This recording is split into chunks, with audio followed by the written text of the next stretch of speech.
Quando a gente fala de abusadores, todo o assunto político fica mais pesado. É engraçado como se consegue praticamente normalizar tudo em política. Desvio de caráter, desvio de recurso, desvio de função. Mas quando mexe com criança, por exemplo, via de regra a coisa fica mais complicada. Talvez seja mais fácil eleger um político que desvia um caminhão de dinheiro, na verdade, elege-se, né? Bilhões em dinheiro, do que outro que roubou a merenda escolar. O problema é que isso que a gente está falando aqui fica no nosso nível de conhecimento, nosso nível de informação, onde a gente tem acesso à informação. O pai que cobriu o filho de porrada gera automaticamente ódio das pessoas em redor, né?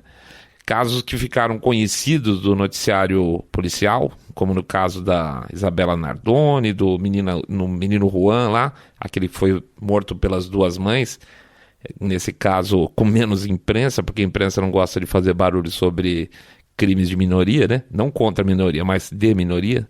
Teve aquele outro caso da patroa que deixou o filho da empregada cair do 9º andar, automaticamente a mulher virou um monstro. Sem chance, isso aí não é aceitável entre nós. Mas isso acontece por duas razões. Primeiro, porque esses casos geram revolta do cidadão comum e são, vamos dizer assim, casos gerados por cidadãos comuns. É gente como a gente, tá? Por mais que a gente não se reconheça nessas outras pessoas, no casal Nardoni, nas mães do Juan, é gente como nós. É gente que vive, trabalha, pega ônibus, vai para o escritório, tem dificuldade de pagar a conta. É tudo da nossa tribo aqui de baixo, tá? E são casos de cidadãos comuns, então. Mas e quando a coisa é mais escondida e aparentemente tem cobertura do poder? Aí a coisa é diferente. Predadores são especialmente mais, vamos dizer, espaçosos quando estão em posição de poder. E aí nós não estamos falando só de crianças, também estamos falando de mulheres, abusos de jovens, menores de idade, estamos falando de mulheres maduras, tanto faz. Estamos falando até de abuso contra homens. Dá poder para um predador e ele vai ficar mais ousado. Eu ando muito impressionado, honestamente, com o número de histórias que tem brotado por aí com predadores poderosos, seja por terem dinheiro, seja por ter influência ou por ter alguma posição no Estado. Que casos são esses em que as crianças, mulheres são vítimas e os predadores protegidos? A gente vai falar disso. Daqui a pouco a gente volta, ok?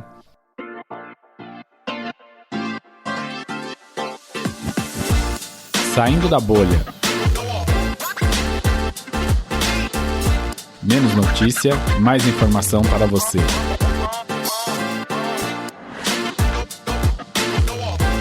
Os predadores no poder.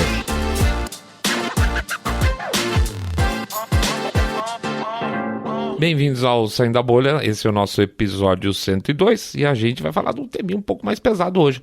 A gente vai falar sobre a proteção aos predadores. Que coisa triste, né? Tudo aquilo que a gente não quer numa sociedade civilizada, essa turma tem um espacinho no coração aí dos poderosos. Muito bem, antes da gente entrar nesse assunto tão gostosinho, vamos fazer o nosso jabá expresso. Tem muita gente tirando sarro do jabá do seu Saindo da Bolha, que ela erra toda vez. E dessa vez eu estou fazendo um esforço sobre-humano, treinei mentalmente durante a noite, vamos ver se aí agora vai, tá bom? Vamos lá. Pra quem... vai ser um inferno.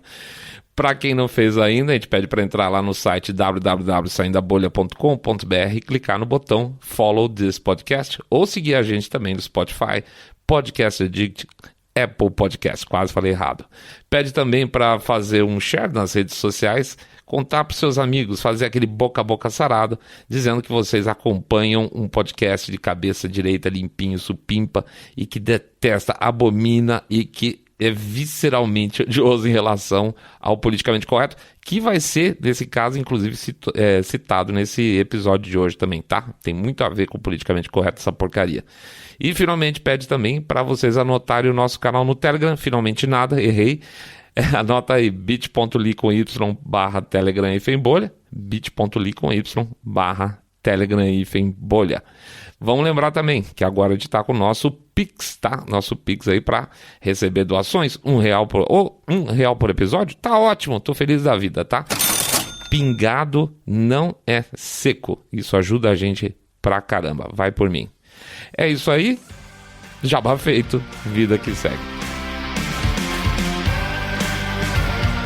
Os coleguinhas da CNN. Ah, o outono. Hemisfério norte, as árvores vão ganhando aquela tonalidade avermelhada, amarelada, os dias mais frios e mais escuros e aquela vontade de ficar em casa. Em plena pandemia, nada melhor do que fazer uma reunião com seus colegas de trabalho e dar uma descabelada no palhaço durante a reunião, né? Depois não, calma pessoal, esses não são os pensamentos do seu Saindo da Bolha, mas de um cara chamado Jeffrey Toobin, colunista da New Yorker, colaborador da rádio WNYC e analista legal da CNN, tá? O Jeffrey Toobin era tudo isso aí.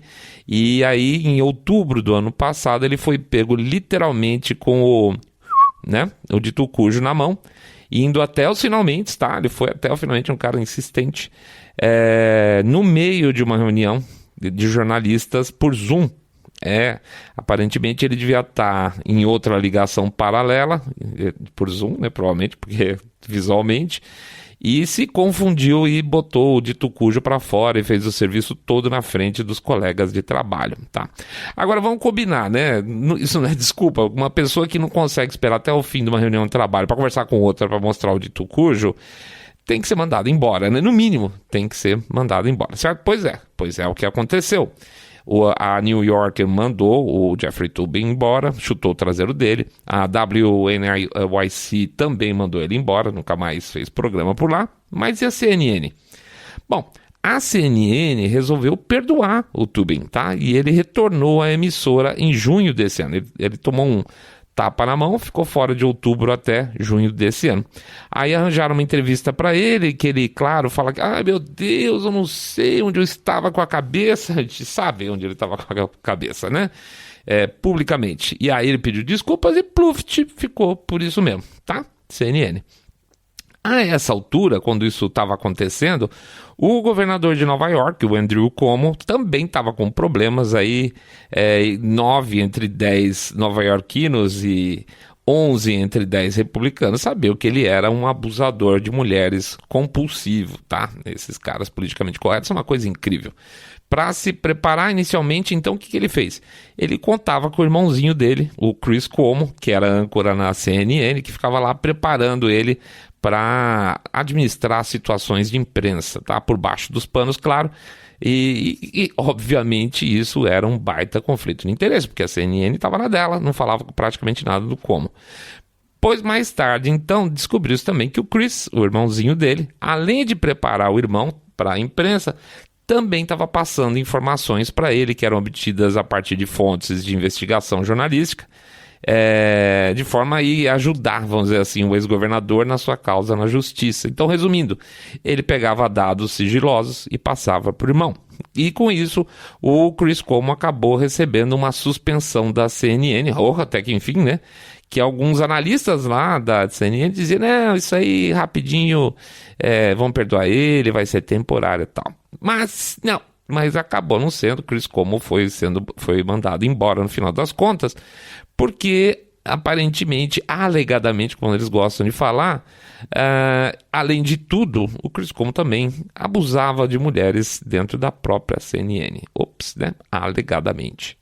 Pois depois então de furar o lockdown, sair para passear pelas ruas de Nova York com Covid, fingir que estava com Covid e já não estava mais, porque isso dava ponto no Ibope dele, lá no jornal dele, ajudar o irmão com a imprensa, passar a informação sigilosa da imprensa para o irmão, depois acabou sendo mandado embora por causa dessa questão de abuso feminino, né? Então, quando ele foi mandado embora, ele falou que estava chateado com a CNN. Poxa vida, o que será que eu fiz, né? E talvez, inclusive, ele abra um processo contra a empresa, tá? Ele andou dando aí umas declarações aí que tem mais cara de ameaça do que declaração, e disse ter, e aí é um ponto importante, ele disse ter saudades de um grupo de pessoas da sua empresa lá, da CNN. Vamos ver de quem que será que o Cuomo tinha saudades. Tem saudades, né? Deve ter bastante ainda. O primeiro deles é o John Griffin, Já ouviu falar no Joe Griffin? Então, o Joe Griffin era produtor do Chris Cuomo lá na CNN e ele foi preso essa semana agora com múltiplas acusações de tentativa de exploração de menores. Era um esquema bem na boa, tá, cara? Não era nada demais, coisa de gente de bom coração. Ele procurava convencer pais menores de menores de idade, inclusive uma menininha de 9 anos, que ele pagou para a mãe $3.000 pelos serviços, tá? Teve relações inapropriadas com a menina de 9 anos. O objetivo, então, geral nesse contato aí com os pais era, aspas, treinar meninas, e quando digo meninas são menininhas, tá? Para se tornarem mulheres submissas, porque, segundo ele, mulheres são sexualmente subservientes e inferiores aos homens. Tá aí os nossos politicamente corretos da CNN, né? E as minhas caras ouvintes, não dá uma alegria ver um negócio desse? Pois é, dá sim. Aí o Griffin, então, pelo jeito, certamente vai puxar uma cana pesada. E certamente o Cuomo vai sentir ainda mais saudade dele, mais do que nunca agora, sabendo que provavelmente ele vai virar boneca na prisão, né? E a gente espera que não aconteça nada de muito mal para ele. Muito bem, talvez o Cuomo também vá sentir falta do Don Lemon em breve, que, ao contrário do Cuomo, não sei se vocês lembram quem que é, o Don Lemon é um âncora, também tem o seu programa, ele é negro e é gay, tá? Ao contrário, então, do Cuomo, ele não é chegado em abusar de mulheres, mas de homens. É verdade. O Lemon tem pela frente um julgamento de uma situação de abuso sexual contra um bartender, tá? Alguns anos atrás, que ele andou apalpando e falando coisas que eu não posso repetir aqui, senão suspende meu canal do YouTube, tá? Isso foi em 2018 e essa história se arrasta até hoje. Por que se arrasta até hoje? Porque primeiro o Lemon ofereceu um acordo de $8.000 pro rapaz, que por sinal teve que mudar de estado, de tanto que encheram o saco dele, tá? E pelo que se sabe, a última tentativa de acordo foi de $500.000. $500.000 para o cara desistir do processo, mas o rapaz disse que vai levar em frente, pois é agora uma questão pessoal, não é de dinheiro mais, tá? Então, gente, no clubinho de predadores da CNN, aparentemente o sexo do abusado também não é um fator limitante, né? E por fim, anteontem, o Project Veritas liberou mais um escândalo. Outro produtor da CNN, conhecido do Griffin, do Cuomo, isso, da turminha dele, que parece que ele vai sentir falta, tá? Então, esse cara, ele tá sendo acusado por uma mulher de estar se preparando, olha isso, gente, pelo amor de Deus, ele tá se preparando para ter relações sexuais com as filhas da sua noiva. E eu, quando estou falando com as filhas da sua noiva, nós estamos falando de 14 anos para baixo, tá? O elegante produtor da CNN confessou isso para uma mulher, e essa mulher que foi a público denunciar ele, é uma mulher que ele fez programas sexuais com ele no passado e continuou tendo contato com ela, e ao mesmo tempo que manteve contato com ela, ele constantemente pedia fotos da filha dela nua para ele também, tá? Cara, gente super boa. Ela disse que já tinha ido para a polícia denunciar, mas que não teria dado em nada, e ela não sabe se realmente por falta de informações e dados ou porque o cara é conhecido.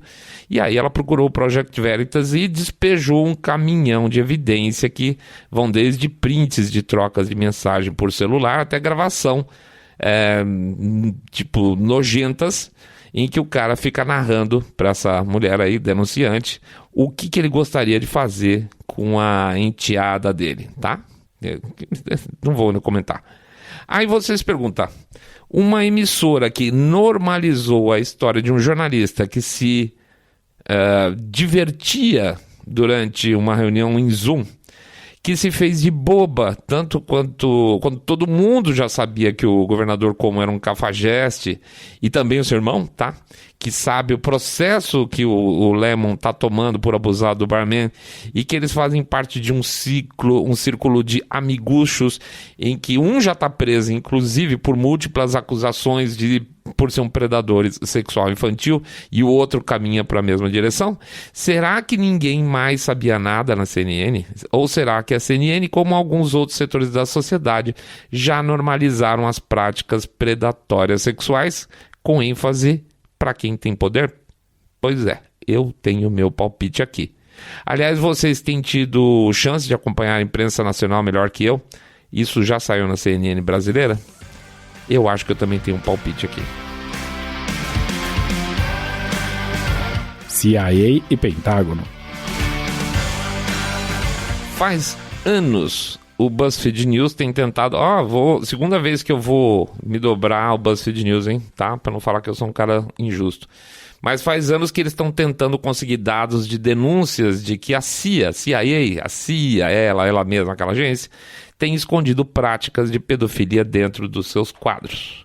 Sim, segundo a matéria, apesar dos FOIAs que eles falam, ou seja, das solicitações que têm sido feitas de informações públicas, né, que é aquela obrigação que o governo tem que fornecer para quem quiser informações que são de posse do governo, em que a agência é obrigada a responder, eles precisaram ainda assim entrar na justiça algumas vezes para que houvesse algum retorno por parte deles.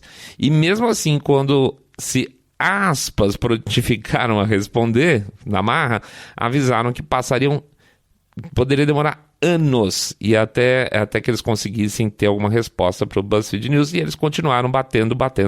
Pois bem, parte dessas informações solicitadas chegaram, boa parte dela redacted, né, com aquela cobertura preta, e outras ainda vão chegar até o mês de dezembro, segundo eles. Até o momento, então, são pelo menos aí em torno de uma dúzia de casos de pedófilos trabalhando na agência, e em todos os casos os procuradores que seriam incumbidos de processar esses criminosos abriram mão do processo e deixaram a CIA dar a solução que eles quisessem. É isso aí, sim. Zero justiça em todos os casos. A CIA, por sua vez, informou que essas pessoas ou pediram demissão ou foram afastadas, e ficou por isso mesmo, tá? Essa é a grande punição. Eles se negaram a fornecer nomes, eles se negam a dizer que atitudes foram tomadas a respeito na maior parte dos casos, inclusive quais atitudes administrativas, e nem se tiver alguma punição propriamente lá dentro, tá? Nada, absolutamente nada. 2 casos viraram questões criminais, mas não por causa da pedofilia em si, e sim porque eram agentes que de alguma forma estavam fazendo, aspas, mau uso das informações internas da agência. Ou seja, não prenderam as pessoas porque elas eram o que eram ou porque elas fizeram, mas porque, por exemplo, vazaram informações da agência. Aí sim, descobriram os casos, por acaso, e afastar os caras, mas não por pedofilia. Eram pessoas que estavam usando a estrutura da agência para marcação de programas ou para guardar sob sigilo, aproveitando os níveis de segurança dos equipamentos da CIA, que é evidente, as suas coleções de pornografia infantil, por exemplo. Um dos acusados disse que não sabia que não podia fazer isso nos computadores da empresa. Da agência. Nossa, que bobinho ele, né? Cada tonto que trabalha na CIA hoje em dia, né? Agora eu te pergunto, será que a CIA está falhando na investigação do background dos seus agentes? Claro que não, né? Eles muito provavelmente sabem, só que eles não se importam. Outro argumento que eles usam lá na agência é que eles julgam melhor não processar essas pessoas porque elas detêm informações sigilosas e que durante um processo, por exemplo, eles poderiam vazar para o público. Ah, tá. Portanto, a boa desculpa é que tudo isso é uma questão de segurança nacional, tá? É tudo para o bem dos americanos, por isso que eles não estão processando. Compra quem quer. Não faz tanto tempo também, teve uma ampla investigação no Pentágono aí que descobriu que a estrutura do departamento tinha, segundo os responsáveis pela investigação, uma quantidade inimaginável de fotos e filmes pornográficos, inclusive muita pornografia infantil. Do pior tipo, tá? Do tipo em que os pais levam as crianças para os abusadores para serem filmadas e os vídeos eram vendidos a bom preço para, digamos, os apreciadores. Quando uma história dessa passa em branco, não é só o pornógrafo ou o pedófilo que passa ileso. Passa ileso também os pais que literalmente comercializam os filhos, que deviam estar em cana, puxando cana pesada. Passa em branco a vida da criança, obviamente, que vai continuar sendo vendida impunemente, anos a fios, e aí destruindo o futuro psicológico dessa pessoa. A investigação descobriu que parte desse material era comprado com dinheiro público, com cartões corporativos do departamento e até contas criadas no PayPal, em nome da instituição. E não, gente, não foi um banho de sangue após a investigação. Alguns foram punidos para acalmar aí a situação, mas pode apostar, tem muita gente ainda lá dentro. Tudo, claro, em nome da segurança nacional. Os clubes de inclusão. O que nos levou a fazer o programa de hoje, na verdade, foi a história da mãe de uma menina de 12, 13 anos na Califórnia, que um dia foi chamada para uma reunião de escola da sua filha com o diretor e o professor. Quando ela chegou por lá, estava na sala os dois lá, o professor e o diretor, e a filha dela também, tá? E eles, aqui eu acho importante, eles informaram que a filha, na verdade, não era filha, era um filho. Na verdade, um transfluido. E eu juro que eu estou apanhando para entender isso até agora. O Daniel, por favor, chamando o Daniel da Quem, me ajuda aqui. Então vamos lá, que a filha era uma transfluido e que ela deveria, a mãe deveria passar a chamar a própria filha por pronomes diferentes.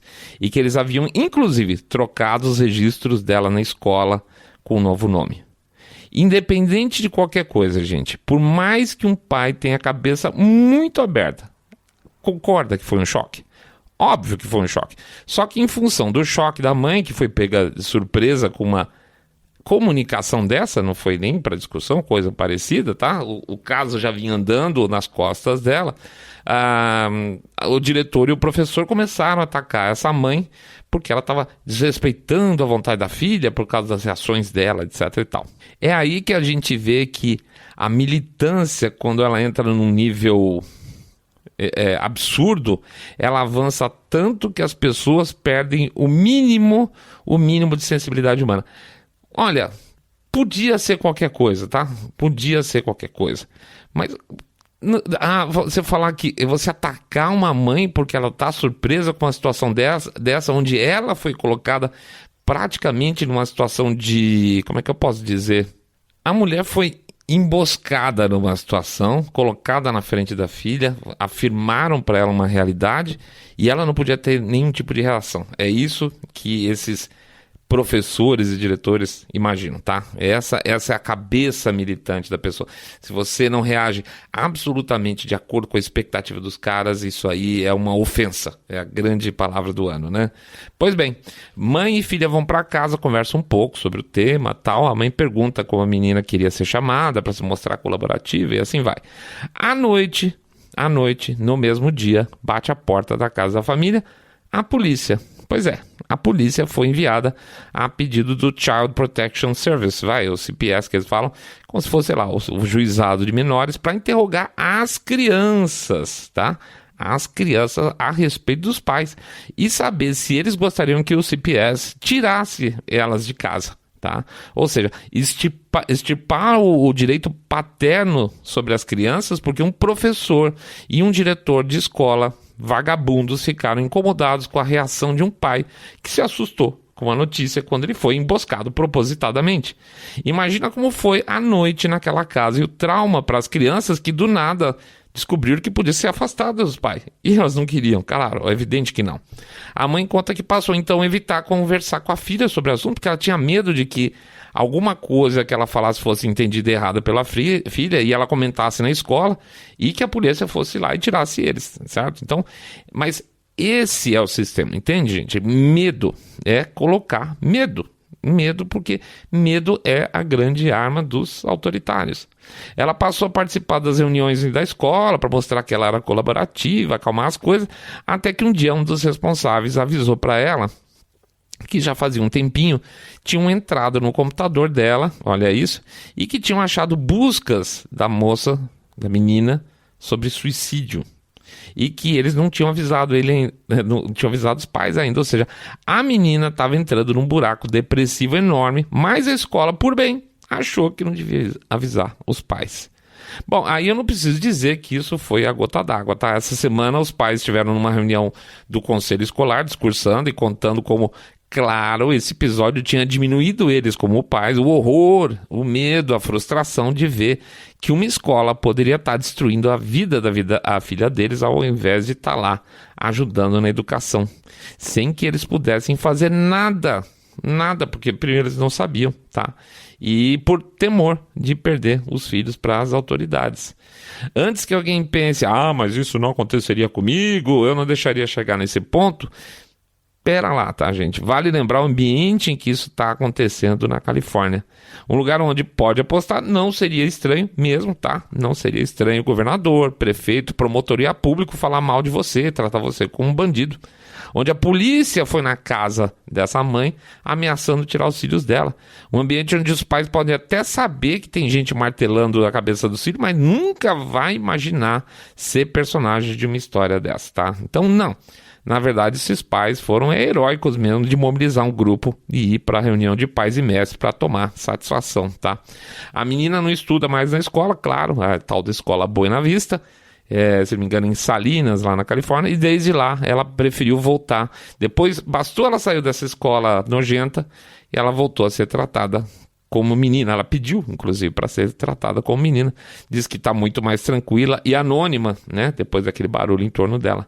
A mãe disse que ela chegou a perguntar se ela realmente não queria ser tratada por outro nome, alguma coisa como, né, reforçaram tanto por tanto tempo. E a resposta dela sobre os diretores e professor que estavam em cima dessa situação foi impressionante. Foi, não, mãe, eles não são pessoas boas. Pois é, não são mesmo. Não se trata, gente, de um caso isolado hoje na Califórnia, tá? Em várias escolas são criados, aspas, clubes de diversidade. E o que se faz nesses clubes, na verdade, de maneira oculta, propositadamente oculta, é o aliciamento de menores para esse tipo de experimento social, para ser gentil.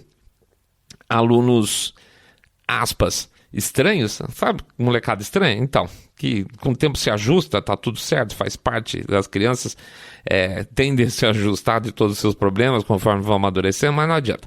Essas crianças mais, aspas, estranhas, elas são seguidas, as conversas delas são acompanhadas nos corredores, os perfis delas das redes sociais são analisadas sem o consentimento dos pais.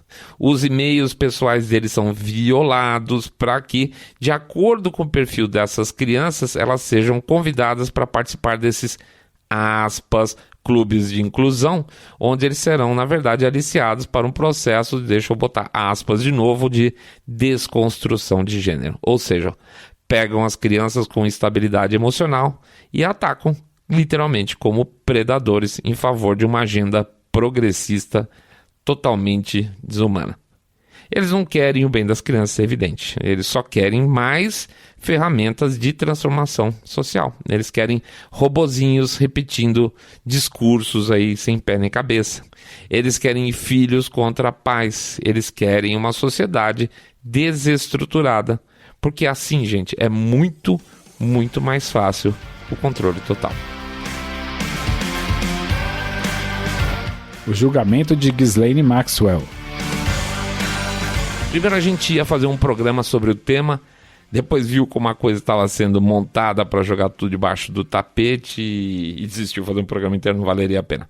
Depois resolveu então incluir o tema então específico nesse episódio. E esticar demais também não vale a pena, tá, gente?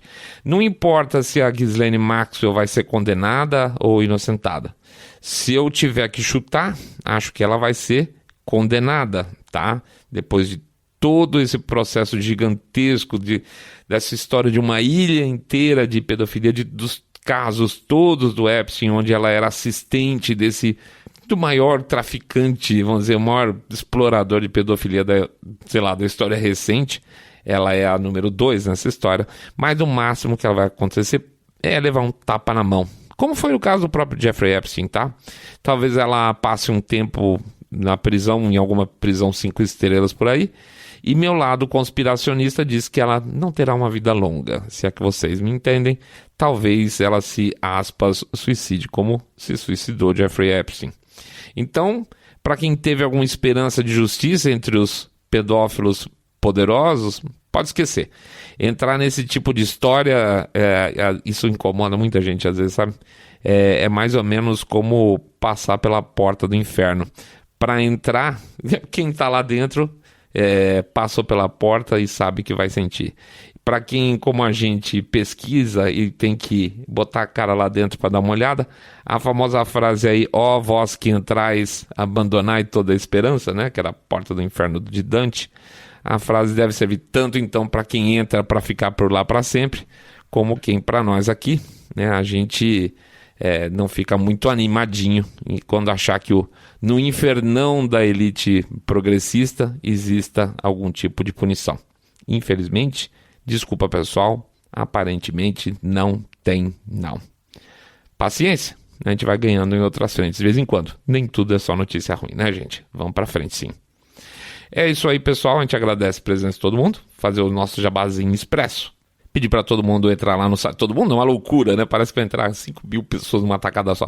Mas quem não fez ainda, ou que ainda está conhecendo a gente hoje, pede para entrar no nosso site www.saindabolha.com.br, clicar no botão Follow this podcast, ou seguir a gente no Spotify, Podcast Addict ou Apple Podcast.